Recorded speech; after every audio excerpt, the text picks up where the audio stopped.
Okay, go ahead. All right. Good evening, everyone. Can I have the roll call, please? Gibson. Kapler. Here. Kulkarni. Here. Ormsby. Here. Satterfield. Here. Stoltenberg. Here. Wendland. Here. Okay, we had minutes from the meeting of August 16th, 2023. Mr. Chairman, I move that we approve the minutes. Second. Okay, thank you. We have a motion and a second to approve the minutes from the meeting of August 16th, 2023. All those in favor say aye. Aye. Opposed, same sign. Okay, the minutes are approved from August 16th, 2023. So good evening, everyone. Welcome to the Plan and Zone Commission for September 20th, 2023. I see a number of folks in the audience, so we look forward to your input at the appropriate time. We are a recommending body appointed by the mayor and the city council to review matters of site plan, zoning, and land use and such. At the appropriate time, I mentioned, I'll ask you to step back to the podium to my right and to your left and give us your name and input in the case. That usually happens after the commission has a chance to talk through the matter, and then we recognize the audience. So with that, we will begin. Mark. Thanks, Chairman. I've got one case that I'm going to present tonight, and then we're going to do the I normal. don't think you're picking up on the mic. They moved the mic to just overhead. Oh, it's overhead. Okay. So You're omnipresent now. supposedly it's picking up. Your I outdoor can try to voice. project a little bit. Yeah. So just our normal routine here. I'm going to present on one case tonight. We have Taylor Beswick and Greg Beck also presenting on other cases. I bring to you case 23048. It's a preliminary plat at Glenbrook Ridge, 4th edition. Just want to let you know we've had, and I would invite the city attorney to weigh in here, we've had some recent discussion with the representatives from the applicant, and they're gonna modify this application to include outlots for the floodway and any stormwater detention or retention. So part of what's presented tonight is already underway, already changing, and I just want the record to show that. We've received that via telephone calls and emails. Okay. So as a preliminary plat, I just want to show you the property that's involved in the other existing plats that it's related to. So we did the color-coded slide thing here. The applicant is Nelson Construction and Development. The request is a preliminary plat. It's Lot 2, Glenbrook Ridge 3rd Edition, that's shown in red. Kind of the larger, more developable area. Outlot F, Glenbrook Ridge 3rd Edition. We'll talk about that more here in a little bit. Detention Outlot 1, that's Glenbrook Ridge 2nd Edition, and then Outlot A, Glenbrook Ridge 2nd Edition. So those things all together are what initially, and again, some of this has already changed, were initially brought in to be one lot of record for a proposed preliminary plat. That is going to be modified here in the next few days. And I know we have some new commissioners, so I want to take a little bit and kind of walk through the history of this property, just so you understand where it started from, where it's come to, and kind of the history of this development. So going back to 2017, this was originally a residentially zoned, or at least at that time, let's say, a residentially zoned district, R3 and R5, so higher intensity, higher density development or residential. It was planned for single family homes, townhomes and apartments. That was brought to us by a familiar name, Kevin Kellner. At that time, that project was scrapped. The ground was sold, a new developer came in. I think it was run by Mr. Estep's company, CT Creek at the time. And they brought us in 2018 a rezoning from the R3, R5 to the urban medium intensity development character area. And that's what the property is zoned as now. And that's that kind of flexible multi-use zoning district that is based on the concept that you see with the purple lettering here, concept A. We actually have two concepts. One's more artistic and one's more engineering focused. But that's the original concept for the development. We've had, obviously, if we're at the 4th edition, we've had a succession of replats. In 2019, we had the 2nd edition. That's kind of highlighted in green here. And then in 2020, we had where we're at today without the 4th edition would be this 3rd edition. So you have the larger lot for the quartet, which occupies this space. You have lot 2, and then you have your outlots and stormwater detention. So that shape has changed somewhat as far as the interior lot space. We've been pretty consistent on outlots and floodway being located in outlots and stormwater. But the project has changed as the needs of the developer and potential users of the site have come in.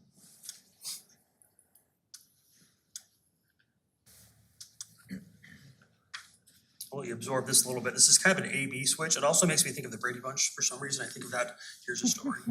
That orange and green 70s look, so yeah. Maybe.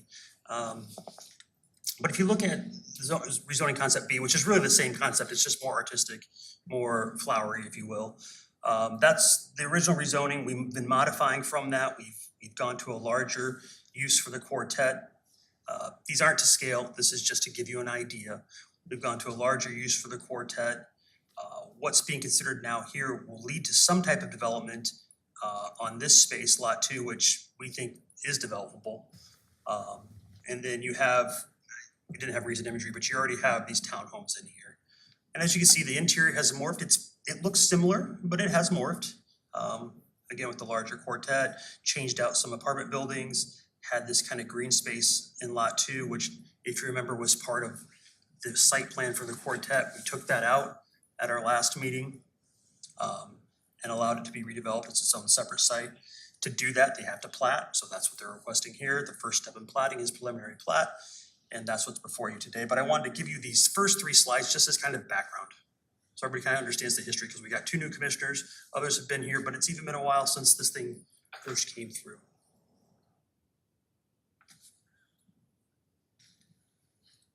So again, this is already being modified by the applicant, but the original submission for the preliminary plat was 1 lot of record, encapsulating this large kind of area in bold, a little over 6 acres, with a couple of stormwater detentions as outlots.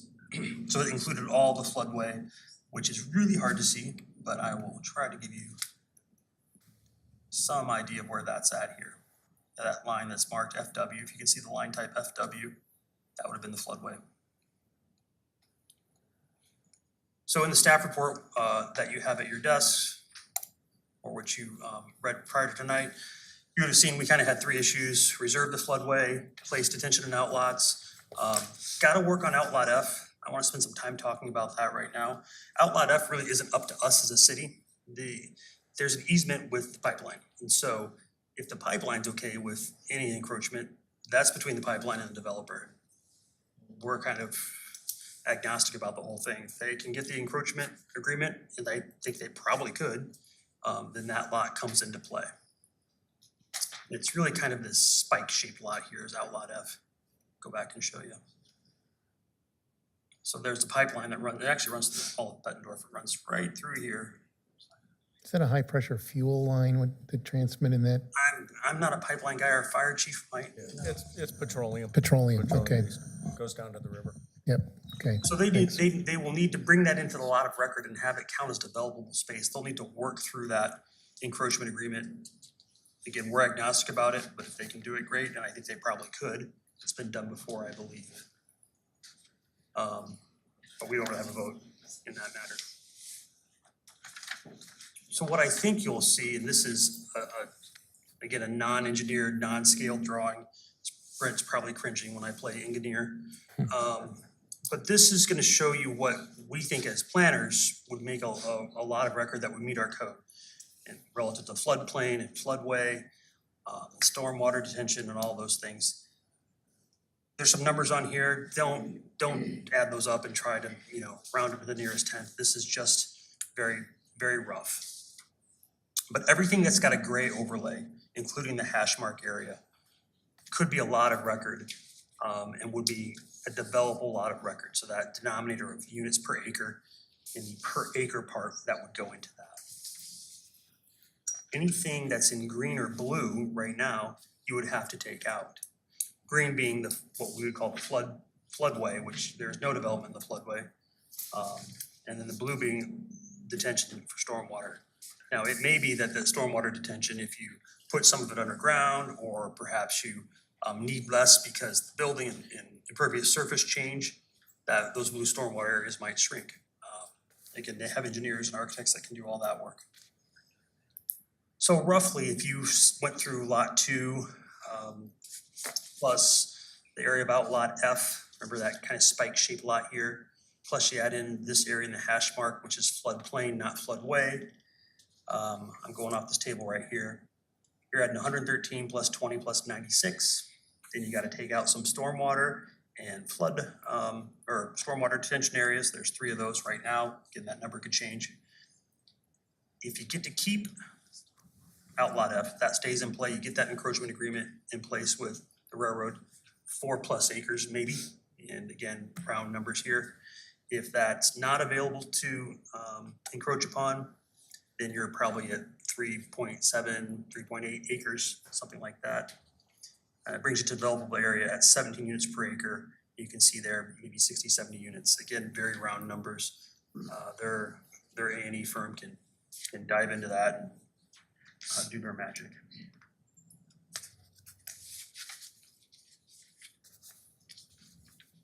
So we have recommendations, the same as in the staff report. We recommend that they create these outlots for the floodway and the stormwater detention, and that they show current outlot F. If it's going to be developed, they show us the encroachment agreement, so we understand that that's been received. And once we receive all those items and they're reviewed by staff, we will present that to the council based on your recommendation for that tonight. And again, it's our understanding that they're working on that basically right now. Thank you, Mark. I'd usually look over and say, Mark, is there anything since publication, but probably not in the last 3 seconds, right? Not in the last 3 seconds. No, good. All right, appreciate that. Thank you for the comprehensive picture and a little bit of the historical review. Questions and comments from the commission regarding this case? Just as a point of clarification, if this all plays out the way you outlined it, then it's a known fact going in to the site development, how many units are allowed there. That's being established based upon the size, the agreed upon size of the tract, that the plat. Yeah, so again, preliminary plat stage right now, I understand where the question is going, it makes a lot of sense. But the developable lot of record will be the denominator in that units Right. per acre And that's calculation. on the bubble a little bit between Yeah, and so. including or not including F. Right, yeah, and if F comes in with an encroachment agreement with the pipeline, great. And then these are very round numbers that I kind of presented here. There could be errors in rounding or just measurement errors, so, you know, getting a surveyor and engineer to put all that together is up to the applicant, but. If I can just clarify too, I guess from my perspective, we aren't talking density tonight. Density isn't Correct. the issue Yeah. on the table. Yeah. It's the lot of record. It's, you know, our main concern was really ensuring that the floodway remained in an outlot in order to protect, you know, the balancing test that Iowa Code talks about. One of the groups that their interest is balanced are future purchasers, and so our perspective was floodway should go into an outlot to make clear to anybody in the future that they're on notice that they can't build structures in that area. So this is at the site plan stage is when the density issue will come to a head. But this lays the foundation for that. Correct. Yeah. And it makes it more clear for the developer to know where they stand as far as how the lot, how the property's used. Actually, Yeah, Chris had a question. Okay. Originally, we were thrilled about the building, and I know we're not talking about density in building tonight. Does this lock us into anything that might make us uncomfortable later? Because we were uncomfortable with the original plan. Sure, yeah, I mean, I think that's why, you know, Mark did such a good job of laying out the complexity of this case, because we did initially amend a previous site plan to sever Lot 2, which was on the initially approved site plan, and so we severed that off. It's now, you know, I think there was some, at least my read of the room was that there could be something that could be developed on Lot 2. And so we're coming to that stage of, well, you know, and defining what Lot 2 is. And when we first got the application, the floodway was in Lot 2, which we felt was not consistent with our code or our precedent or Iowa code. And so we had a lot of discussion, and the developer has agreed to put the floodway into an outlot. And so this sets the stage, I think, for, you know, what is the lot that can be developed? Does it lock us in? I don't think so. If the floodway was in the lot of record, it would have been, there would have been a lot of questions as to how large of a building they could construct. But it's really at the site plan stage that issue will be addressed. I think this is a great case to really demonstrate the importance of platting, you know, zoning, platting, site planning, right? And we want to have the plat right because the legal subdivision of land sets the table for everything else that comes on that land, right? But I think council, certainly staff, council, and this commission, as you can see in this slide, have been very willing to look at new ways to use this area and allow uses on this area. You have a history of doing that since 2017, in fact, maybe farther. And so we get the subdividing right. I think, you know, the site development step will be our normal process, and we'll look at, you know, what's allowed by code, but certainly we have been pretty flexible in allowing this UMI DCA to mature and change and have different maybe uses than we envisioned, and sometimes larger and sometimes smaller. And that's kind of the cool thing about this DCA concept, development character concept, is that we're supposed to be flexible and look for these things, but we have to plat the land appropriately according to state law and city code. And just one other point of clarification, this is a preliminary plat. So this is really giving the applicant, you know, the go-ahead to move to the final plat stage. This is not the approval of a subdivision. This is just giving them the go-ahead to move to final plat. I have a question. So just in case the lot F doesn't come through, do they have a plan B that they're thinking about? Obviously, they're gonna redesign, I guess. And Yeah, it's my understanding they've been working with the pipeline and they're along in this process. So I can't speak for, you know, future plans or other plans they might have, but that shouldn't change any lot arrangements. no, you could still, you know, it could still exist. It would just be, you know, open space adjacent to the property, based on that easement that's there for the pipeline. Changes the building size, correct? Changes the Changes the ultimate building size. Building It That would be the only would, difference. yep, you would have that. Probably not as much the building size as the parking. Yeah. Because I think the building was never gonna be, Right. pipeline's not gonna allow the building. But then it's But the number of, proportionate. But the number of parking, townhomes, yeah, you the have that there. parking space, then, you know, you're gonna have to get creative with that. Axiom's a good engineering firm, they can probably come up with some great plans. Others from the commission? All right, anyone in the audience with regard to this case like to input? No? Oh, yep, go ahead.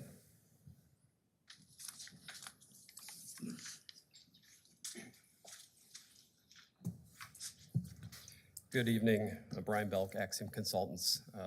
Nelson has representatives here as well. Appreciate the time. Thank you, Mark, for the presentation as always, and the coordination efforts going through on this. Yeah, I think everything's kind of already been discussed, certainly here to answer any questions, but I'll just reiterate a couple things on the conditions there. Again, as noted, we agree we'll get that floodway into the outlot and provide that into a revised preliminary plat prior to council going to city council, so that we agree upon. Same with outlot F, we have no concerns there as well. We've worked with the pipeline throughout this project typically, and currently they don't have any issues with horizontal infrastructure like paving, like a parking lot or a drive lane within that pipeline. And we've gotten agreement letters on that encroachment in the past, and we'll continue to do that.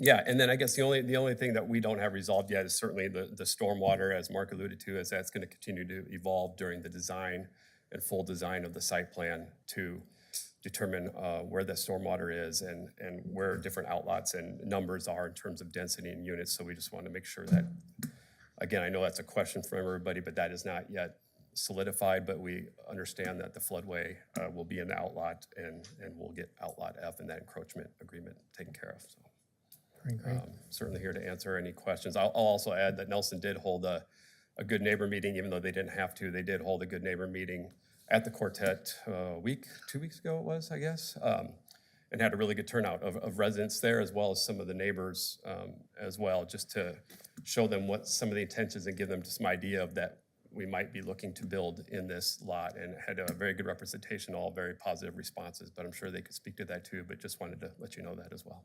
I appreciate the extra input. Thanks. Anyone else in the commission is real? No? Anyone else in the audience with regard to this matter? No? All right, we'll come back to the commission.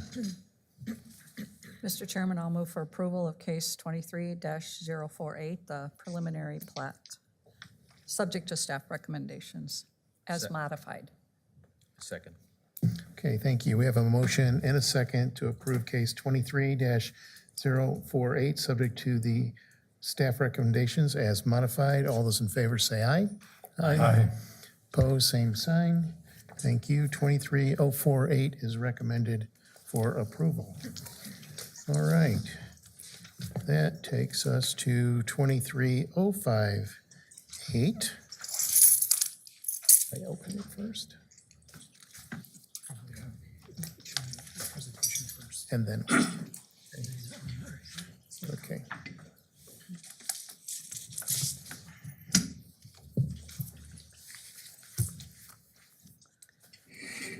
Mr. Chairman, I would like to recuse myself from this one. Okay, did you catch that, Lisa? All right. This is a rezoning that we have for property that is due south of Forest Grove Drive. We've got the various Beaver Crossing additions here. We got TBK right here, Middle Road, and Forest Grove Drive. The parcel is being brought to us, this particular project proposal by Forest Grove Crossing LLC. And they intend to go from an A1 to an R4 type zoning. Currently, this is agricultural. A1, as much of the area surrounding here is also. And this is the intended direction that they would like to take, so that they might build single-story multifamily and two-story townhouse units.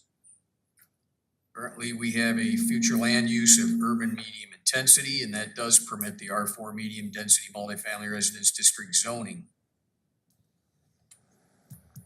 This is the layout here. This is an area here where we'll have the multifamily, much like you see at Crow Creek and Middle Road. This will be rental in this area here, or at least at this time, it's intended for that. And then we have all of these right here, these triplexes. We've got 90 total units here, triplexes, and then we have 32, I believe, multifamily right here. There will be a landscape berm as per required in this direction, and also I believe there will be a, if necessary, a 20-foot wide buffer yard here, because this is R4. It's joining a property here where the Beaver Crossing additions are is R1. Outlot here intended for stormwater detention, and there are several improvements that will be going in related to sanitary and storm sewer being brought through this parcel and then further to the north. Just to give you an idea, this is a sample of what the two-story units will look like for the townhouses. And this is what you currently have at Wyndham Drive, and that's what's going to be repeated for the particular area. We have an evaluation that we do. We go through and have the 8-step test. And what we're looking at here is the UMI permits the R4 zoning, that it meets one of our comprehensive plan goals, providing housing options and reinvesting in existing neighborhoods, and both of those requirements are met as part of step 3.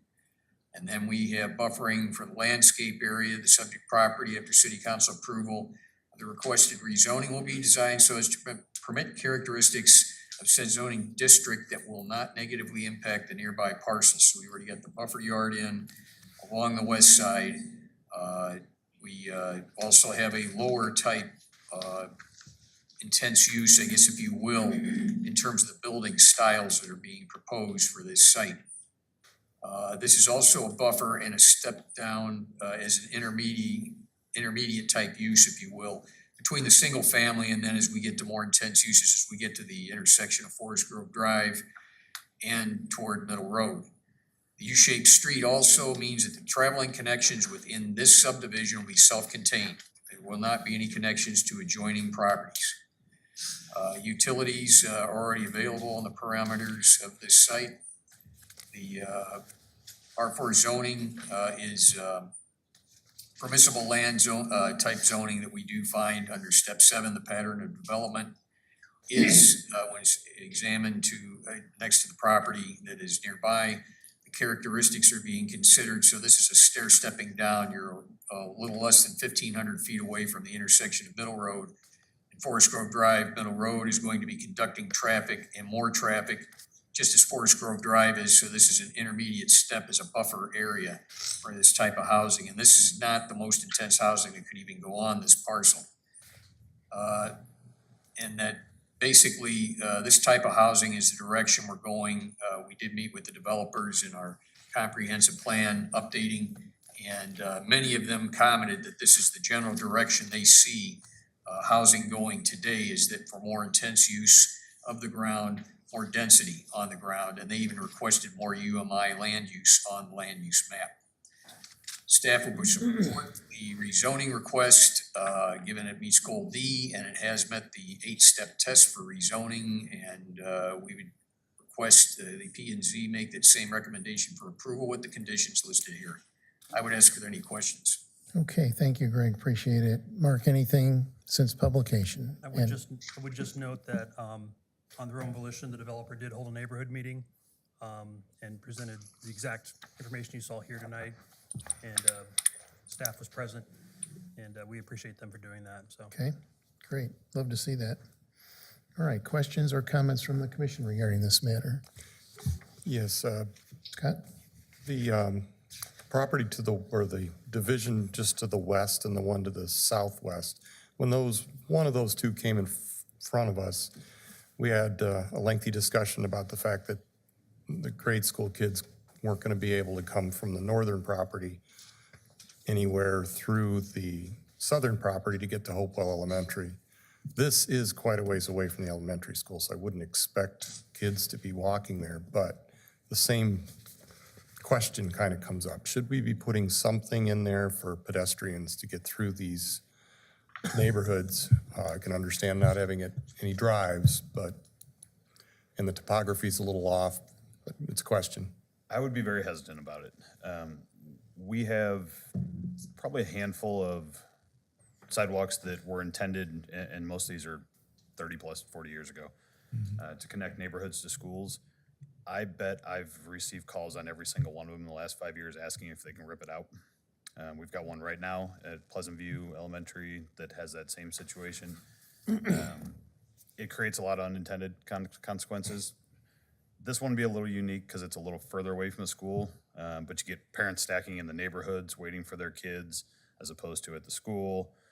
You get who actually owns it, snow removal, the liability insurance on it really creates more of a headache than anything. You understand the convenience, but we also will have, especially here, trail connections along that full route. So I personally would not recommend installing anything. Thank you. I actually was thinking more of TBK, even though I mentioned the school, but I was thinking more of all the events at TBK, and kids get home from school and parents say, we'll just head on up to practice or whatever. But Sure. I guess I'd say with anything that we do to the east, it would be nice if there was a way between them that they could get over to Middle Road without having to go down to Hopewell and up. Or At that point, you'll probably have, city street connection further east. This, because of the limited topography, did not allow for it, but yes, you would. All right, thank you. Thanks, Scott. Others on the commission? I do have a clarification question. I realize we're just talking about rezoning tonight, but what I heard you say, Greg, was you were talking about the buffer, and you said if necessary. I believe that under R4 zoning, there is a separation requirement of 20 feet that would be in place on this development on the western boundary. And that will be part of the site development plan process, would ensure that standard is met. I believe that's what the standard is. I would just want to make sure, because they do have a 25-foot rear yard in which they can't build anything but accessory structures. So I'm pretty sure it's 20 feet. I'm sure it's on everybody's radar, and we'll I hear more don't about it doubt when we see the site plan. Mr. Chairman, Yeah. I think also the question is, this is R4, so much of it to the south and to the east, kind of the bottom half is all A1. That's kind of our holding pattern, if you will, for Right. zoning. So that rezonings there could potentially impact this site or vice versa. This site's zoning is going to impact the zoning that's there. So again, that's site development plan phase. We're going to have to look at that, see if there's been any rezonings or try to project what might be there and have them develop accordingly. Just out of curiosity, then, if you, related to Ann's question, if the west side is addressed because there's existing R4 from a buffer standpoint, the east side that abuts A1, if this were rezoned and then nothing done on it for a year or two, and then the subsequent property adjacent stayed A1, would there not need to be a buffer on the east side if it's still Our A1? code is written right now would have us try to project what that pattern development would be. Okay. So we don't build a problem. It's not gonna be crop fields to the south, and to that southeast corner forever. We know that, so there would be some, at the site plan phase, some consideration of likely future use. Yeah. That's where our comprehensive plan and our land use plan all come into play. We use those as those tools to do that analysis. And given the size and configuration of the adjoining 3 parcels, that could really be a different way developed if not assembled all the way out to Middle Road or something like that. So, yeah, okay, appreciate it. Others on the commission? So basically, you're going to project, and then some buffer requirement is going to be placed on this property to the east. Then, once that other property is developed, then whatever that property is developed Encumbrance would at will have probably a be different one The potentially. first to develop would be the first to take that encumbrance, if you will. Yeah, So okay. the first to develop, whether it's the R4 piece, then we have to project what that A1 piece will be. So then they have to buffer accordingly, Okay, or vice versa, if somebody leapfrogged them and the other way. But yeah, no, it's the same for each party. there is going to be a buffer, and Yep. whoever gets in first is the one who's required to put it in. Okay. Others in the commission? Question about the parking. Am I reading this right, that there's no on-street parking allowed? When we get, no, does it say that? I don't know, it just says off-street, all parking for the multifamily buildings are required to be on-site. So 2 per. No, so when we get into, I know you're not on that yet, I was just reading. yeah, when we through get it. into preliminary plat, we'll look at it. We will almost certainly have to evaluate the driveways. It's one thing we've said, depending on what the actual floor plan, to make sure we have enough storage. And to meet our parking code, you cannot, what they're saying there, or what Greg is saying there is, you can't use on-street parking, parking. As your parallel calculation. parking, as your calculation. You've got to build it in your lot of record, Or, in the garage, in the driveway. or a parking lot, yep, Or- we've had some of them. Yeah, we've done that before too. Okay, good. This is when the Super Bowl Sunday conversation comes up. Where's every park on Super Bowl Sunday? Yep. And then it snows, and how do we plow? So letting the audience in on that little inside comment, we've made some discussion points about some of the subdivisions that have a large number of driveways with limited space between them. And we said it effectively creates a deed restriction unofficially that you can't have friends over for the Super Bowl because they have nowhere to park. So anyway, that's what we're referring to, so for insight. Any others in the commission regarding this matter? Nope. Anyone in the audience with regard to this one? Nope, we'll come back to the commission. Mr. Chairman, I'll move for approval of case 23-058, subject to staff recommendations. Second? Okay, thank you. We have a motion and a second to approve case 23-058, rezoning Southside of 400 Block Forest Grove Drive. All those in favor say aye. Aye. Opposed, same sign. Okay, 23-058 is recommended for approval. Okay, Greg. Oh, wait. Just missing the word. I got confused with the names. That's covered. Forest Grove Landing. Okay. Forest Grove Landing, Did we, Forest Grove Landing, everything. Mr. Chairman, did we actually open and close the public hearing on that rezoning? Well, that's what I was just asking.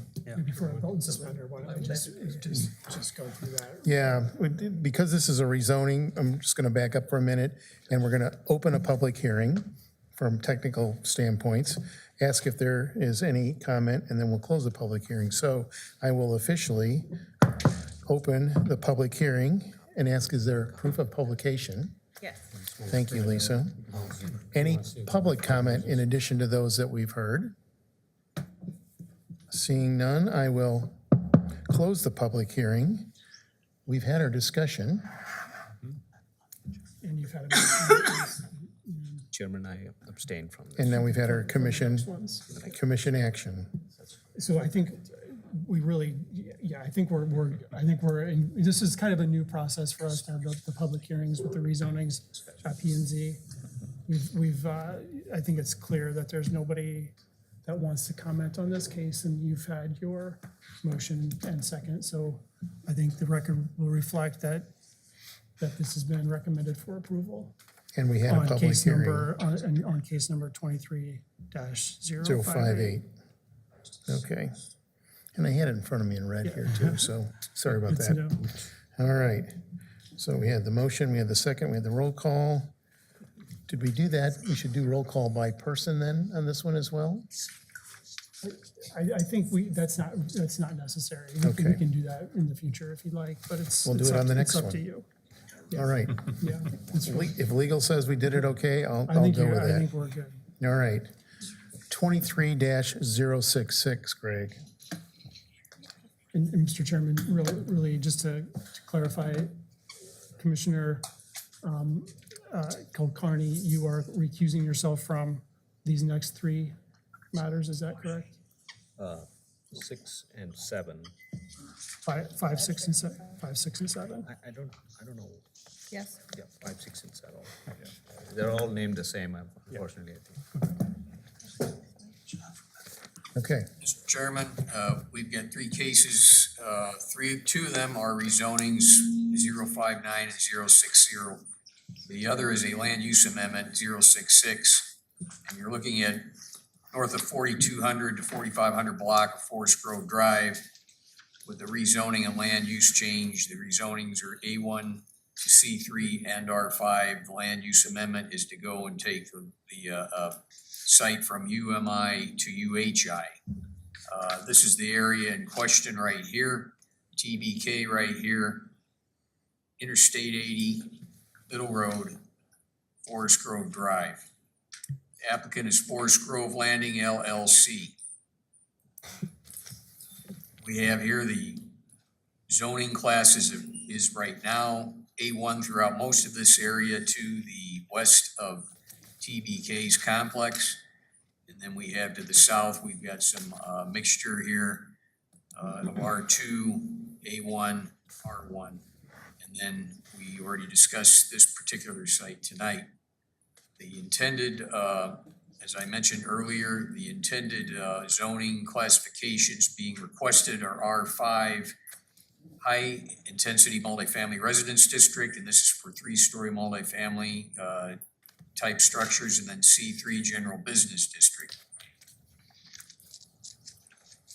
The future land use map shows this area right now as urban medium intensity. You had community commercial, which was transitioned over from an earlier project that was, this site was just all commercial, and that was for a 120-acre parcel for the TBK complex. Requested land use is this right here, the urban high intensity, which is a progression as you see it is down here. The community commercial is tending to coalesce in this area right around where you have the intersection of Forest Grove Drive and Middle Road. But as you transition further south, you have urban high intensity here, and that's what we're seeing here is this transitioning to the urban high intensity as you're getting away from this intersection. So that's why we have that direction for the land use.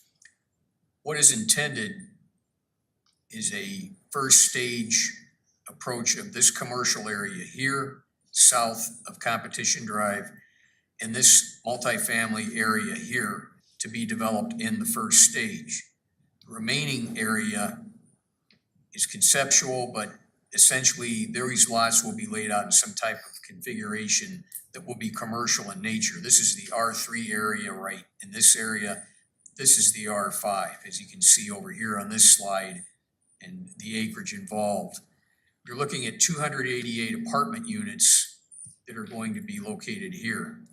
Present time, we will have to wait and see during the platting process how much ground is set aside and what is available as this builds out into commercial structures. This will give you an idea. The commercial structures are going to be more low profile, single story in nature. This is how they're going to look relative to many of the structures you see in our area. These are two examples. This one right here, front and the rear elevation. And here's another one, front and rear elevation, for these 3-story structures that are intended for the multifamily uses. And again, we go through the same test for the land use amendment and the 2 rezonings. Essentially, we're looking at the same process because the same uses are primarily involved here. So the UHI designation that is being sought under this test does permit the more intense use of the R5 and the C3 zoning districts. And this is contemplated quite a while back. During the TBK process, we did have people in the development community that were interested in furthering commercial into this land as well as multifamily development. The request follows comprehensive plan goal D, providing housing options and reinvesting in neighborhoods, and at the same time, goal C, attracting and retaining business and industry. So the third requirement, therefore, is met by looking at these two. Get down to the subject property after city council approval, the requesting rezoning will be designed so as to permit characteristics of said zoning district that will not negatively impact nearby parcels.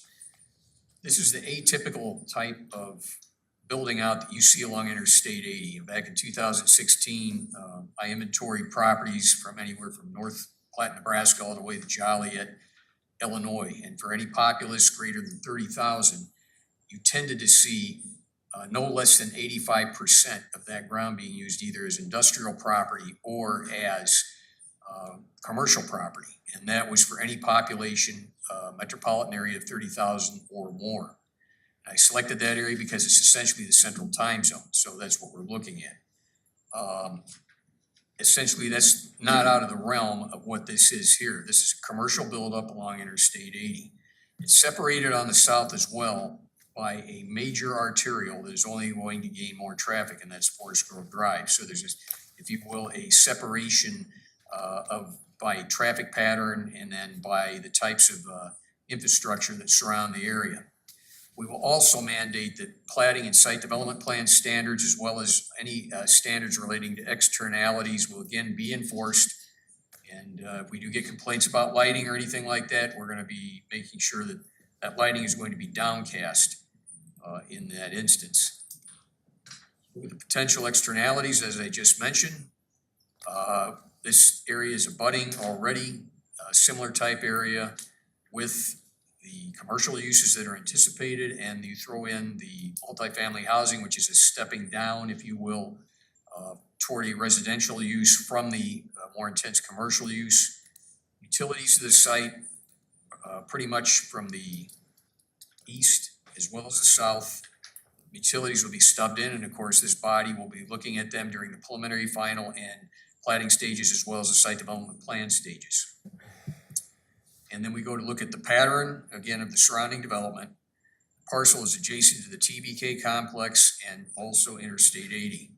When the IJR gets done, and that is the interchange along Interstate 80, we're going to see a greater amount of traffic coming in. When this gets redeveloped, the traffic volume is going to increase along Middle Road as well as Forest Grove Drive.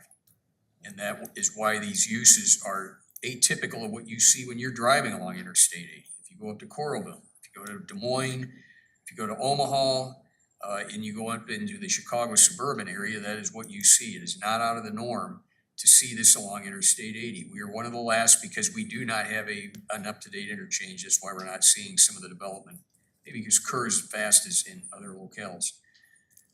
And then also the proposed amendment is in the public interest, not solely for the interest of the applicant, and that is to provide more opportunities for commercial activity to meet the needs of our citizenry and the region. And also, it is also an increase in tax base. We have a very high population of housing in this area, and diversity of tax base is one thing that we were concerned about in the comp plan update. Staff in reviewing this proposal would make a recommendation for approval, given that it meets Goal C, attract and retain business and industry in the comp plan, and Goal D, provide housing options and reinvestment in existing neighborhoods. We make that request with the conditions that are listed here. I would ask you any questions. Okay, thank you, Greg. Mark, anything additional?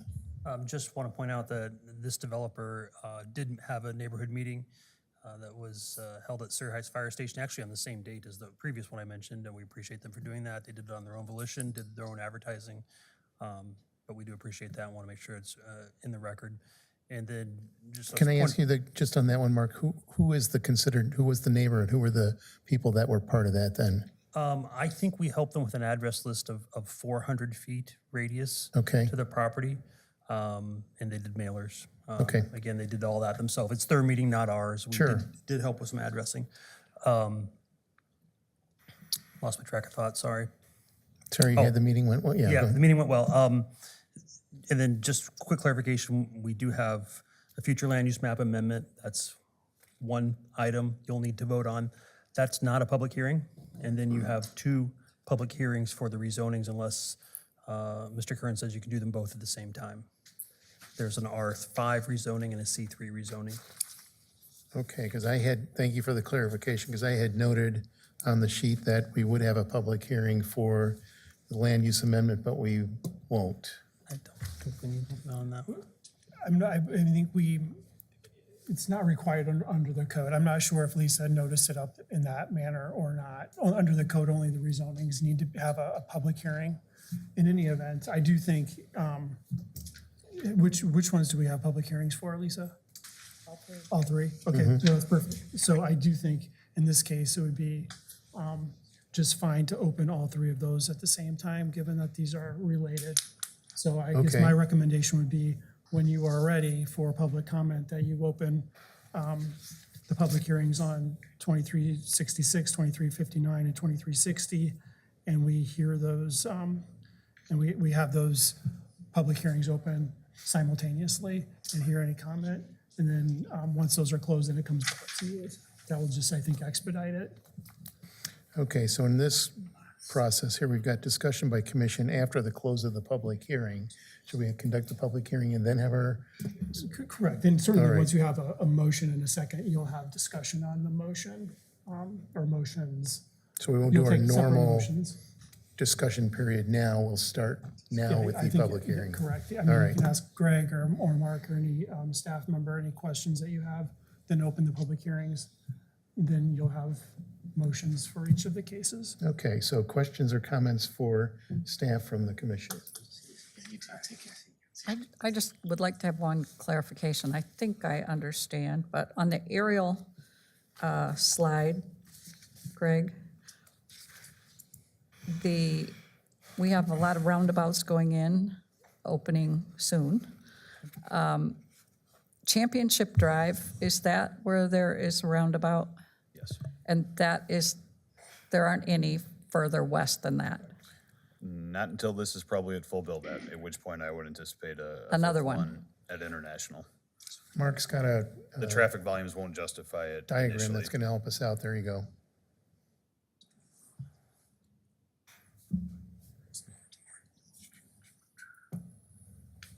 Can you pull that down just a smidge? That's middle. Or up? And then So this is over there where on the we side, are. yeah, just, The- oh, that's all of it, okay. This is Yeah, the property, this is the commercial, there's a little gray and bar, the Greg, you residential just up can't there. see it. This is all the Right commercial. now. But that's Isn't anywhere. competition, Yep. middle, So what, This is the one we talked I about think the first, right? commissioner's question's really timely because there is so much activity in this part of our city. There's a website, and I just want to get this out there, called forestgrovedrive.com. Correct. It is the project website. So if you're wondering on what's going on in Forest Grove, forestgrovedrive.com, you can type that in your web browser. It'll take you right here. This is just one image on that website. But there's all kinds of stuff. You can see what's going on. You can do flyovers. It shows you the location of the roundabouts that are coming and how those will move traffic. So wanted to have this ready for you to see here today. And it's actually on the screen, forestgrovedrive.com at the top. Go there, check it out. You can see where those roundabouts are going to be. People talk about them. People have told me, oh, there's going to be a roundabout here. There's going to be a roundabout there. I'm like, okay, everybody needs to go here. This is the Bible for Forest Grove Drive. This will be helpful for me to conceptualize in some future Yeah, cases. and then there's tonight. another image, Greg, if you go down to the bottom of the screen, there's a little blue icon. Nope, one to the left. Yep. There's your That shows it in Oh, real time. nice. yeah. Oh, that's really nice. So. Thanks, Tyler. No, that was, thanks, Ryan. So that's. I don't know what the just- drone cost, but it was well spent. Yeah. So that's out there, again, not directly related to this case, but obviously good planning requires us to look at the city overall. The case in point is a little to the west of this, but you will see how, obviously, when that interchange gets rebuilt, and that's kind of an old rural style interchange, we're gonna have the new style interchange. Traffic will come off that, be able to hit the roundabouts, and move through the city without stopping. See Mark's playing engineer again, and Yeah. he's got it. He's always wanted to be one, something to Dangerous. aspire to. Yeah. That's what planners do.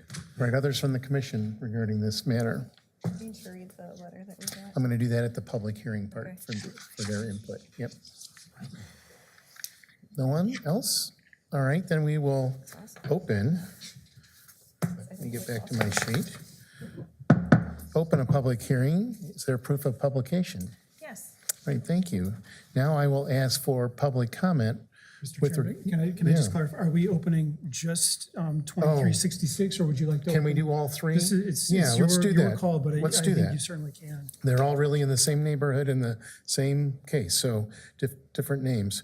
So it'll be a public hearing for case 23066, 23059, and 23060 will be the public hearing, which we will now open and ask for any public comment with regard to any one of those three cases, which are the future land use amendment, 23-066, rezoning of the property, 23059, and the rezoning of property, another portion of it, 23060. So two rezonings, one land use. Okay. And I do have, while I'm waiting for anybody out there to comment or contribute, we had two letters, emailed to us. This one is from Roy Ship. Good morning, P and Z Commission. I'm going to paraphrase some aspects because it's fairly long, but I'll give you the gist of it. We feel that the rezoning of the land for these three cases I just noted would not be in the best interest of our neighborhood. There are currently more than acceptable noise levels and light pollutions coming from the complex. And there's a lot of trash and yard debris, honking of horns, and racing on Forest Grove Drive. And sometimes it can take up to 5 minutes to get out of Beaver Crossing due to traffic and congestion. The writer notes that there, with the addition of 2 hotels, 1 restaurant, 1 pharmacy, 19 retail stores, and 1 EV station, the noise, light, pollution, and traffic would be excessive. And I'll just note that those are only conceptual. There's nothing at this point that's confirming, but that is a conceptual idea. There are currently 15 empty buildings adjacent to the sports complex, with 3 additional buildings under construction. Some have been vacant for over 2 years. There's also additional buildings, a substantial number of them, under construction across from TBK. That would be to the east. The board meeting from July 17th states that we expect to add 17,000 people to the city of Bettendorf. With that plan in mind, we don't need any additional empty buildings, but it would be a better use of land to zone it to the R1 single-family residence. And then there's some other comments about leaders from the City Council, the Board of Adjustment and Planning and Zoning, that joint session meeting, comprehensive plan, and talking about the growth and how we evaluate that plan every 10 years.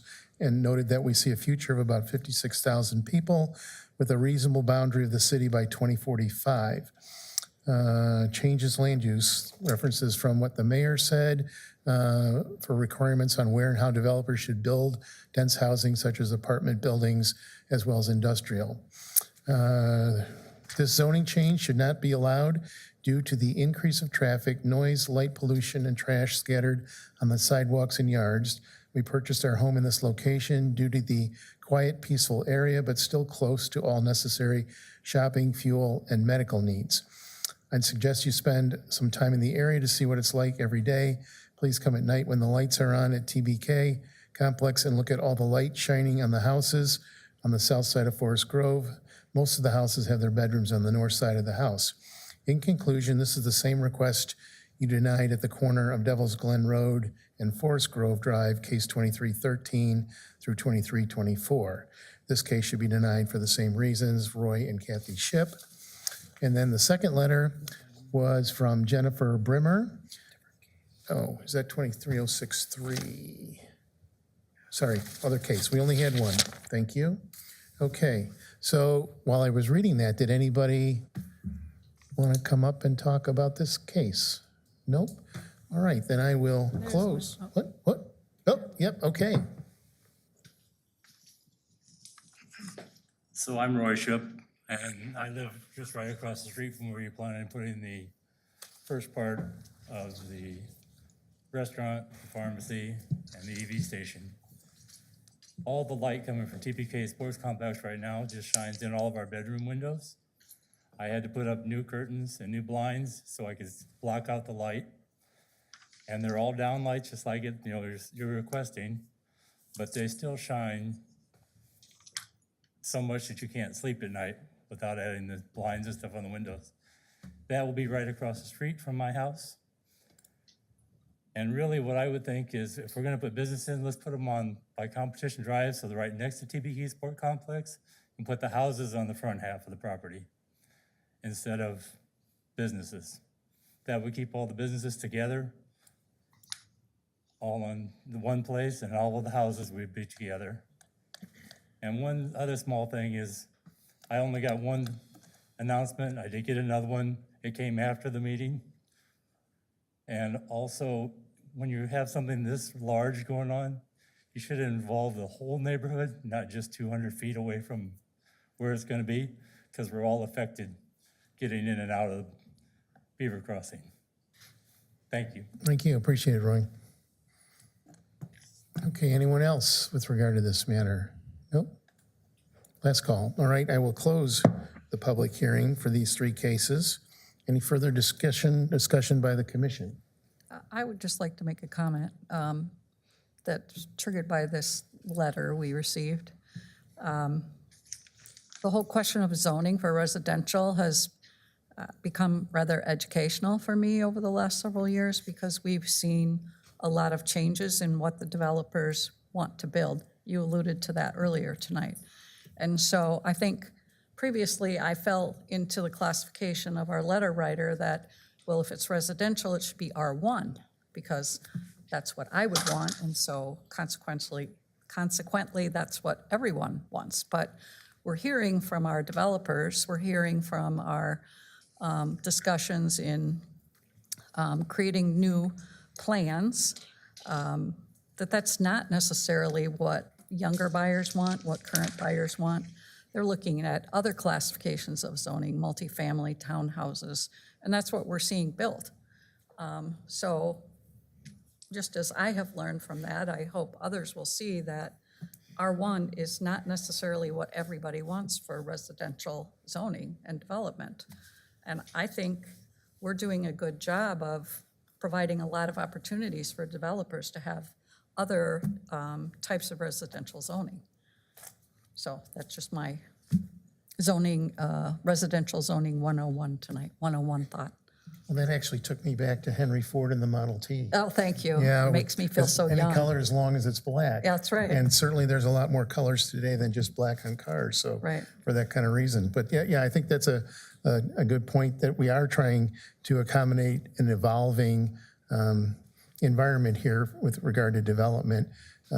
Roy, you mentioned the comment about the residential on the south side and the commercial on the north side, and that's kind of atypical to the normal development. Most of the businesses like to be in proximity to the road, and neighborhoods don't like commercial traffic driving through them to get to the businesses. So that would create a lot of through traffic to get up to the business if they were to the north. So it is really, although more desirable from your standpoint, I totally get it, counterintuitive from a developer and a user standpoint. So just a couple comments there. And I had a good friend that lived right off Forest Grove Road, recently moved from there out of town and been over his house several times, and I've experienced the lights. It is bright, and I live off a Middle Road, and I actually see lights from the skating place, the deck hockey every night that runs till 10:30 and have shades for the same reason. So it's part of the cost of development, not necessarily desirable, but I think there's also a large number of people that want to live up there in proximity to a lot of these amenities. So we're trying to make a nice balance between all that. So that's all I've got. Others on the commission comments? I appreciate you sharing that. I think that makes a lot of sense as far as why the location of the residential area was put where it was, for the people who want to live there in the future, not having traffic going through their housing. Yeah. Okay, and if I have no further comments by the commission, I will go for a motion and a second on this matter, which would be, in this case, 23-066, the future land use amendment. And we'll do that by roll call after the motion and second. Mr. Chairman, I move that we approve case number 23-066, subject to staff recommendations. I'll second. Okay, thank you. We have a motion and a second to approve case 23-066, future land use amendment. Roll call on the motion, please. Gibson, Yes. Kepler, Yes. Kulkarni, I recuse myself. Abstain. Ormsby, yes, Satterfield, Yes. Stoltenberg, Yes. Wendland. Yes. Okay, then I would also take a motion and a second for 23-059, rezoning, the first rezoning. Mr. Chairman, I move that we approve case number 23-059, subject to staff recommendations. Second. Okay, thank you. We have a motion and a second to approve case 23-059, rezoning, generally located west of 4850 Competition Drive, north side of Forest Grove. Roll call on the motion, please. Gibson, Yes. Kepler, Yes. Kulkarni, Recuse. Ormsby, yes, Satterfield, Yes. Stoltenberg, Yes. Wendland. Yes. Okay, which takes us to a motion and a second for case 23-060. Mr. Chairman, I move that we approve case number 23-060, subject to staff recommendations. Second. Okay, thank you. We have a motion and a second to approve case 23-060, rezoning a property generally located west of 4850 Competition Drive on the north side of Forest Grove. Roll call on the motion, please. Gibson, Yes. Kepler, Yes. Kulkarni, Recuse. Ormsby, yes, Satterfield, Yes. Stoltenberg, Yes. Wendland. Okay, thank you. All right, then we had next on the agenda, case 23-061, but that has been deferred to the meeting of October 18th by request of the petitioner, which would take us to case 23-063. Chairman, I recuse on this case Okay. as well. Got that, Lisa? We're gonna cut your pay tonight, you know? I don't know what's, I don't know why I'm here. Three and you're out. Three and you're out, sorry. That's why you're sitting on the, that's why you're sitting on the end. you get 30% or nothing this time. How you doing? Taylor, welcome to the seat. Very last. Thank you. Thank you, Chairman. Case 23-063. This is a final plat for Highland Ridge Second Edition. This is me. The background on this location and case, the applicant is E&A Enterprises LLC, This is a 24-lot, single-family subdivision located due south of Forest Grove Drive, and then a little farther west of the intersection of Devil's Glen and Forest Grove Drive. If you remember, we just had a recent rezoning cases, future land use map amendments, plating on that corner. So this is kind of somewhat related to that. The future land use shown for this area is urban low intensity, surrounded also by urban low intensity with similar low density single family. The current zoning is R1 single family residence. A little piece of that was recently rezoned, and it was part of that corner parcel prior to it being platted. The area under consideration was part of an approved preliminary plat, Valley Winds Edition Phase 2 back in 2012. The first addition was built, constructed, so you have a portion of these roads as shown in the aerials. The second phase, or the second remainder of it, had not been constructed. The proposed plat is materially similar to the preliminary plat. There's some slight differences I'll point out. But due to that fact, staff contends there's no need for another preliminary plat for this. They're proposing single-family lots. The street layout is very similar. So moving forward to a final plat makes sense here. As mentioned, the proposed final plat shows 24 developable lots for single-family detached homes in that R1 single-family district. We have 3 outlots also shown. 2 of them are in the far west for stormwater and green space. There's another small outlot, I believe it's very small. It's excess right-of-way. When the original area was platted out, it's just a small remnant right-of-way piece that will be deeded to a lot in the future. Access is shown via curb cuts onto Forest Grove Drive. So you have a, zoom in here a little bit. We have Cardinal Road accessing Forest Grove Drive. This aligns with Genesis Way in the Forest Grove Crossing subdivision. So you have good alignment, a safe intersection for that. We also have connectivity to Blackbird Lane, continuation of Blackbird Lane and Cardinal Road. There is one cul-de-sac in this subdivision shown to the farther east, which is adjacent to future townhomes and then commercial development on the corner of Forest Grove Drive and Devil's Glen. Stormwater retention is provided in the adjacent Valley Winds 8th edition. There's a large pond that was built with that addition, part of that preliminary plat. The sidewalks are provided on both sides of the proposed streets, and they will connect to an existing bike ped trail that's on Forest Grove Drive. Really, that's covers all facts for the subdivision. These are, I want to mention, these are larger lots for single-family detached homes, 90 feet in width at least. There are some even larger lots to the west due to the topography of the area that allows for future development of those lots in a manner with, for excavation and fill. Having said that, staff recommends approval of the final plat for Highland Ridge Second Edition, and I can take any questions. Okay, thank you, Taylor. Appreciate it. Mark, anything from your standpoint? No? Okay, questions and comments from the commission regarding this matter? I had a couple.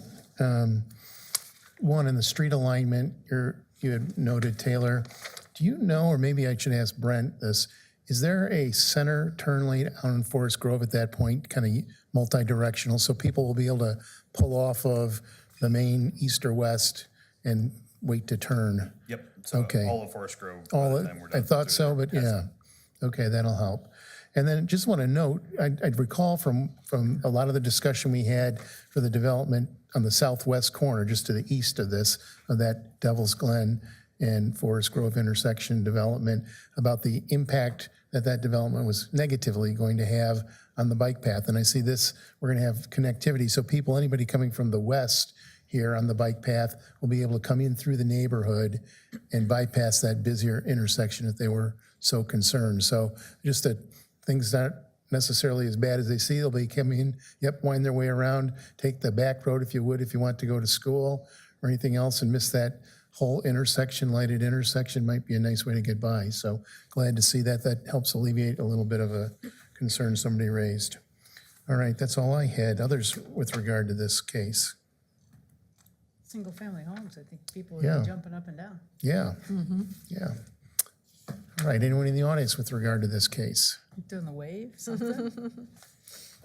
Okay, yes, sir.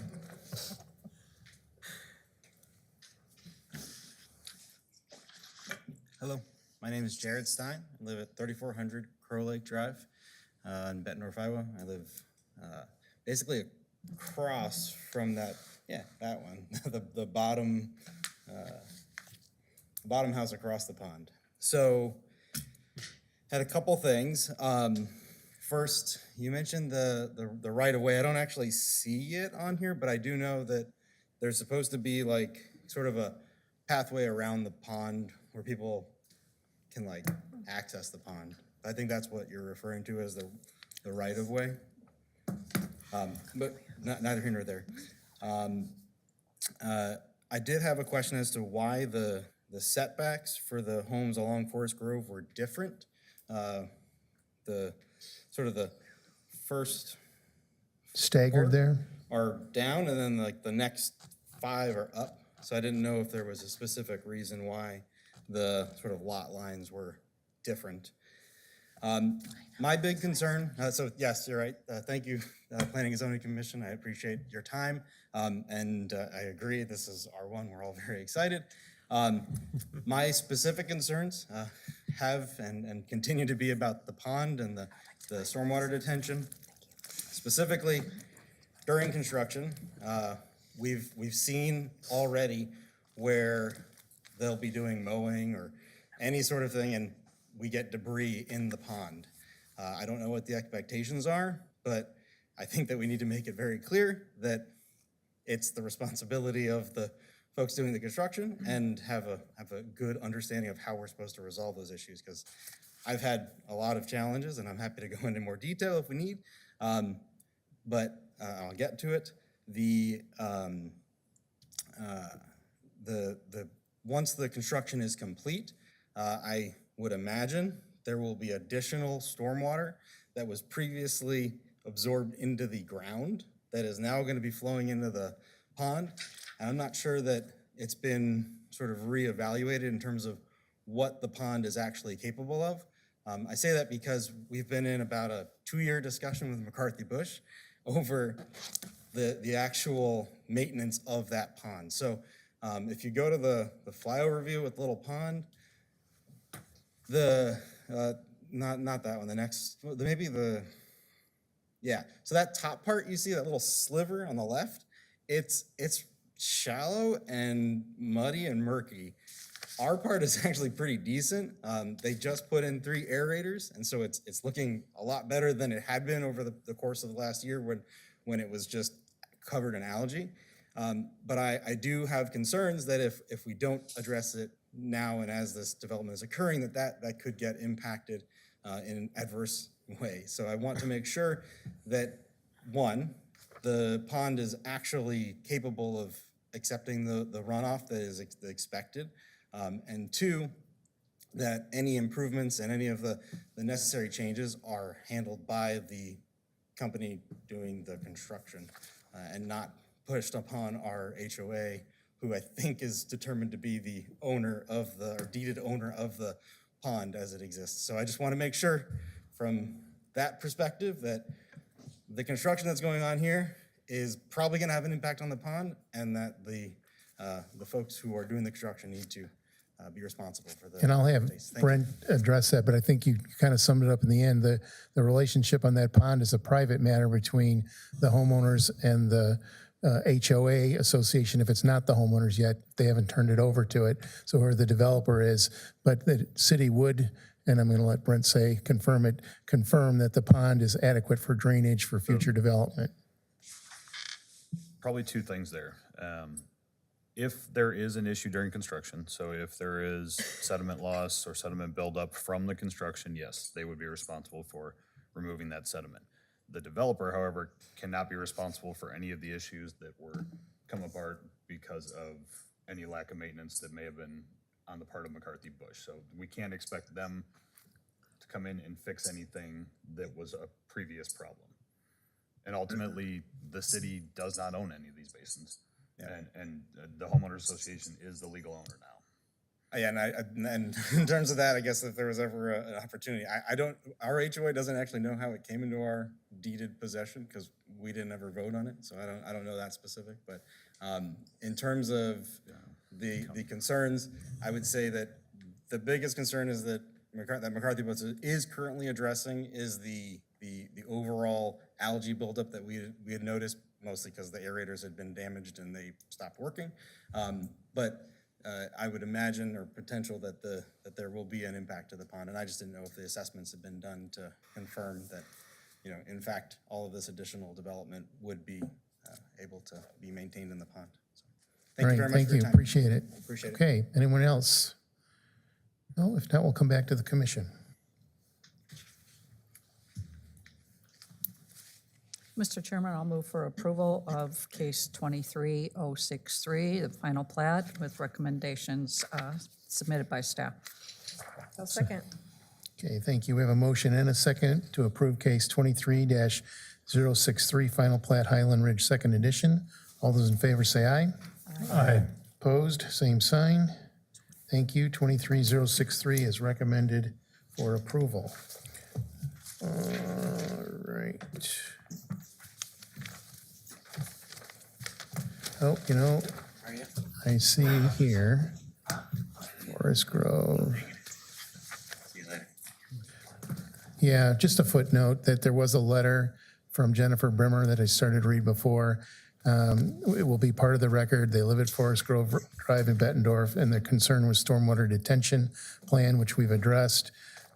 Second is Lot 2 is in the middle of that same large ravine. We've already talked about the drainage, and that will be placed in the record. So, okay. With that, we will go to 23064, Site Development Plan. Thank you, Chairman. Case 2364 and 2365 are kind of, I'll say somewhat related, because they're adjacent to each other.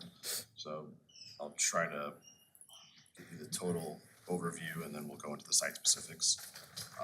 2364 is a site development plan for a orthopedic medical center to be operated by ORA. This is located on the East and Middle Road in the Bedplex expansion near the golf complex. The applicant is Eric Green, BBL Construction Services LLC. The adopted future land use for the area is community commercial, and the current zoning is C3 General Business District.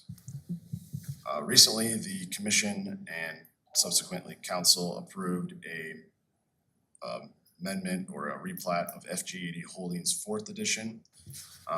The development is shown on lots 6 and 7 of that edition. So we're talking about these two parcels right here. The structure for this development is solely located on lot 7. Lot 6 is reserved for future parking only if needed. So they're showing it not to be built. It's just reserved for if they need parking due to the large scope of this project. The proposal shows a 113,000 square foot 2-story structure. So this is a orthopedic surgery center and medical facility. The building as shown on the site plan is located in the center of lot 7 and has access points off of Middle Road. That's a right in, right out on Middle Road, Competition Drive, and Iron T Way. Parking is mostly located to the south and the current plan with some parking on the east and west. Patient drop-off is located on the south or the west side of the building and the south side of the building. As mentioned, lot 7, sorry. I think that's a typo. Lot 6, the northern lot, is shown with no parking right now, but the applicant wants to reserve that based off of when they get up and running, and they feel they just want some future reserve for parking if they see it needs, they'll need it. Right now, on the current plan, not including that northern lot, they have 506 parking stalls. That includes 15 ADA stalls. Our code, parking code, requires much less. If you put it as a medical use, or medical office facility, or we have a couple different uses it could fall under, but both much lower. So this is at the assistance of the applicant to provide this parking. Other notes, there is limited connections for pedestrian access to the building. It's not a typical development. It's not similar to the developments that have occurred here. This is gonna be people being dropped off for surgery or picked up for surgery. There is interior walks, but staff would recommend some service walks to the eastern and maybe northern developments. There's going to be a lot of staff here. Let's provide a lot of daytime staff with a lot of amenities we'll have restaurants to the south, restaurants within the future Iron T Golf Complex. And if they just walk through these grass areas, they're gonna be cow paths anyways. So we've been encouraging these in a lot of developments. I will note the bike path is shown, a future bike pedestrian path for this area is shown on the site plan. So we will have the future bike middle road bridge coming in north of this development and then connecting to the whole complexes, the whole development of the area's path. That's kind of shown in the brown area. And it will go around along Middle Road and then on Competition Drive. So they will have plenty of bike access, won't be impeded by this development. And then Iron T Way is the main thoroughfare and that's how it is envisioned from the get-go, to access the golf complex and other developments off of Competition Drive. They will have other access points, but those are more just for this ORA facility. So if you're going to the golf complex, you would come in more over here, like to the other developments to the east. But if you're going just for ORA specific reasons, you can come in off Competition Drive, or you can do the right in and right out, and then there's the drop off right there as well. Let's see. This just shows the floor cup. There's 2 floors. So this shows a lot of different amenities from rehabilitation space. They have a rehabilitation pool, exam rooms, waiting areas, operating rooms, offices. So it's a lot of space, 113,000 square feet of it. So just kind of briefly go over that. The landscape plan shows a total of 83 tree factors. That meets our minimum requirement for this with the amount of streetscape required on Middle Road and Competition Drive and interior vehicular use area that it's covering. That does meet it. Staff would encourage, it's not required, but we are encouraging substituting of at least 50% of the maple species in this landscape plan. That's been a very big point from our Trees Are Us committee, kind of preparing for some future problems related to pests possible. So if we have no variety of species, all the trees could get infested by the pest. And Like what's happened to the ash. ash borer, and you name it. So we're encouraging just some more diversification and kind of Xing out maple species. Just encouraging, it's not part of code yet though. Some elevations of the proposed structure. Proposed design, character, complements the surrounding development, occurring at the location, and surrounding adjacent developments. So you can see all sides of the proposed development. Very modern. And given that, staff recommends approval of the site development plan for ORA Orthopedics located at lots 6 and 7 of the proposed FGE Holdings 4th edition with the following conditions. Provide those service walk connections, and then consider substituting at least 50% of the maple species with different varieties of trees. I can take any questions. All right, thank you, Taylor. That is a huge building. Mark, anything additional? Nope. Okay, questions, comments, concerns from the commission on this one? Glad to see it's a place to fix our bones later in life. I'm wondering if there's going to be a shuttle from those sports facilities directly to the ORA building. But then we'll walk over the bridge. Right. Yeah, over the bridge. Who might have Broke your leg, let me make a call. They're right here. Wow, yeah. Taylor, I don't know how accessible that overhead picture is that you showed us a little bit ago, but it would be really helpful He might be to down me there. to see the big picture of where this facility is and the next case and the Iron T and how they all fit together. And that's what I just popped on the screen. Okay? And where's McDonald's? So we have I call it the island, but whatever you want to call it. The south of Competition Drive, north of Forest Grove, east of Middle Road, all down here. The proposed ORA facility would be right here. This parking lot is not considered near term. It's just proposed for reserving. So it'll be open space in the near term, hopefully not needed from, it's a lot of parking lot. We have the golf complex farther east and their parking area. I will mention the golf complex has worked with the applicant. This lot will be solely owned by the ORA, but the golf complex having different hours, peak hours of uses. This area shown right here will be available for shared parking. So the city is really trying to encourage shared parking and limiting the paving of excess paving of this area. And if it's needed, of course, that we don't want to stand in the way of that. But until it really gets developed, and all these developments are occurring at once, to see how the synergy of all these developments with different hours, I think there's a lot of opportunity for shared parking between the golf complex and a daytime office, medical office. And then I'll mention the proposed indoor sports facility on our next case as well. Commissioner Kapler, did you want to see that drone aerial? Is that- This gives Okay. me the same info.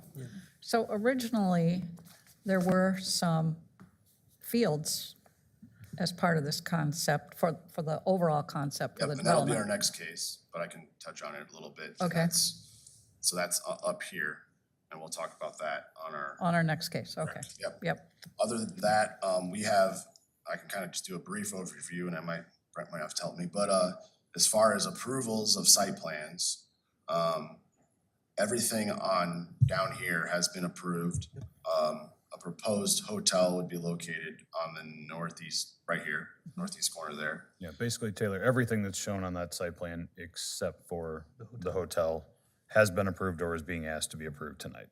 okay. So we have some blank areas, of course, but it's getting less and less. Quickly, Yeah. very quickly. Where was McDonald's? That helps me, thank you. McDonald's is right Right here. there. There, okay, the grayed out one.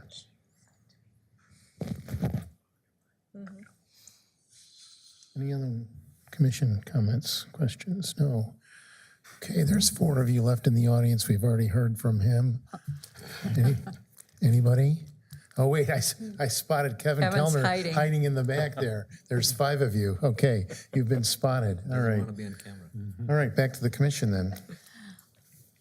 Mr. Chairman, I'll move for approval of the site development plan, case 23-064, subject to staff recommendations. Second?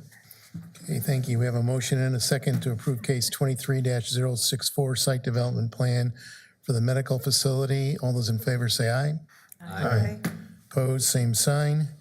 23-064 is recommended for approval. That is a big deal out there. Can I just ask one other question? Sure. So, we have an ORA facility.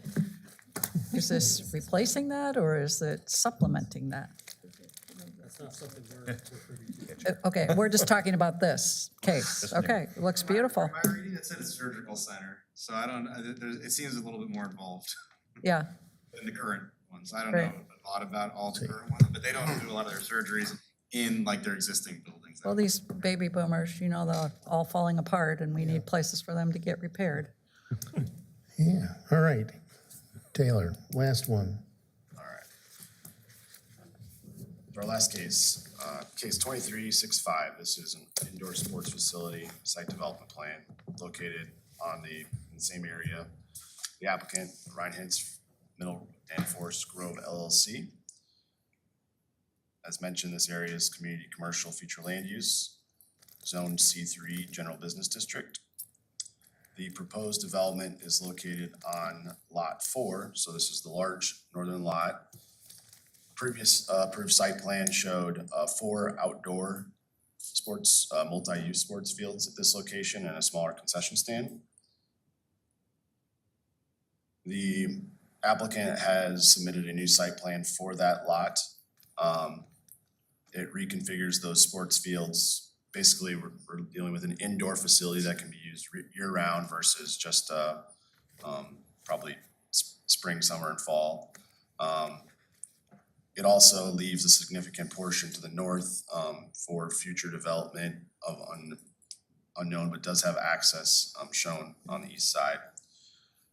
This is also a over 100,000 square foot facility, similar, maybe a little, but similar in scope to the indoor sports facility located west of Middle Road. Couple things, it's a large project as well. Couple things to point out, we do have to kind of complement in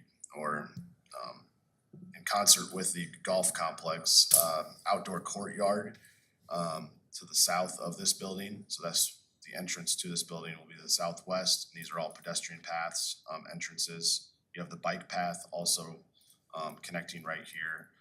The drop-off area for the Iron T Golf Complex is right here. So this will be kind of the front door to the Iron T Golf Complex and the sports facility. Some pavilions and an outdoor concert stage are proposed in this grass. This is a grassed area, also grassed area over here. Parking is provided on the west, mostly in the west and the east side with a connection. There's access on the north. The parking calculations used were the same as used for the sports fields. They kind of had those were approved through a Board of Adjustment parking use exception. They used their alternate calculation, but they have provided future parking if needed, similar to what ORA is doing. So there's a lot right here. It's actually not a lot, but an area of the lot that can be paved if needed in the future, but right now it'll be landscaped for open space. Let's see.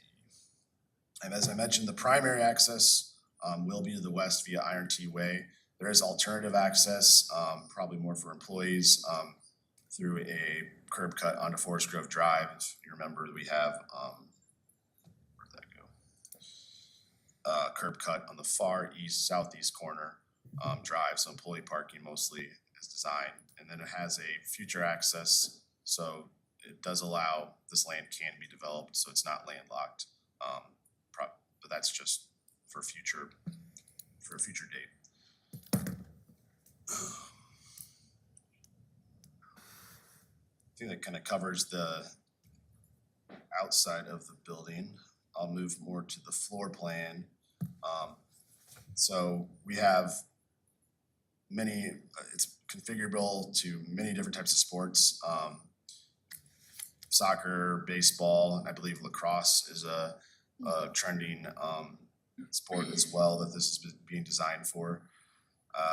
It also has sufficient, it's showing bathroom facilities, some conference office space, lobby area, and like indoor concessions. As mentioned, that main entrance is out here, and there's other exits, of course, for emergency egress on other areas of the building.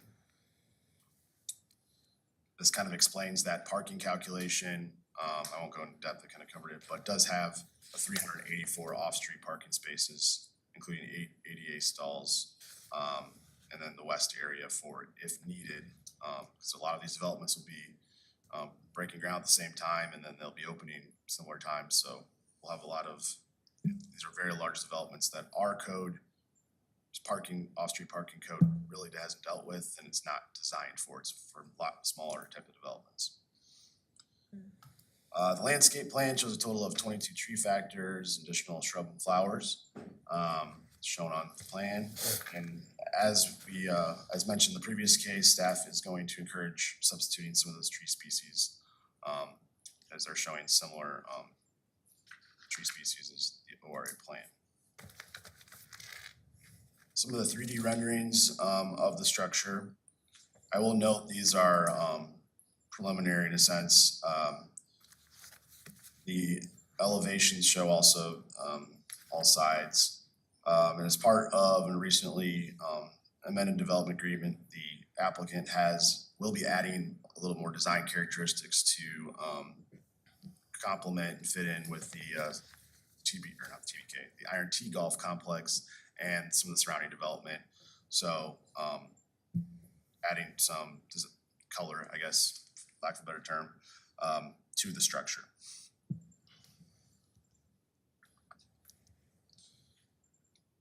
Having said all that, staff recommends approval of the site development plan for Lot 4 of the proposed FGD Holdings 4th edition. Let's follow that one condition for consider substituting tree species, and I can take any questions. All right, thank you, Taylor, appreciate it. Mark, anything? Yeah, All right. Commission comments, questions, considerations? Taylor, can you clarify these pavilions that are numbered, that you can't tell if they're connected to the building or if they're outside, if they're just covered areas related to this grassy concert area? Yeah, it's from my understanding this is an outdoor space, so that's pavement separating them, so they are separated from the building, so they are truly outdoor pavilions. Oh, I see. Yeah, entertainment courtyard, Okay, something like pergolas maybe, yeah. So they could use that during the summer months, and have, okay. So it's not part of the building, it's just an outdoor structure? correct, it's an outdoor service area, and if you remember, or if you recall, during the Iron T Golf Complex site plan review, that was discussed for kind of an area for people at the facility. There'll be bar, of course, there, but there was kind of an intent for having some type of outdoor space, and this kind of helps. It blends well with both the developments. Others in the commission? Nope. Okay, anybody out there? Nope, come back to the commission.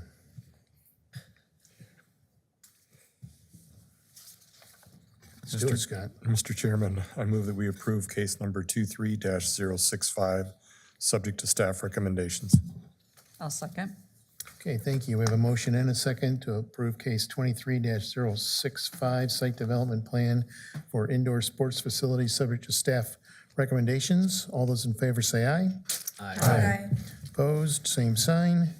23-065 is recommended for approval. That's pretty cool. Looks exciting. It's unbelievable what's happening out there and how quickly it's happening. And I'm sure there's probably already people who have their names on the list for practice time in this new facility, because that's hard to find around here. You better put your reservation in Yeah. for number 3 or whatever it is out Right. there. I suggested a separate zip code for out there. It's going to be coming pretty soon, so yeah, other good stuff. cases that were coming forward tonight before this make a lot of sense, right?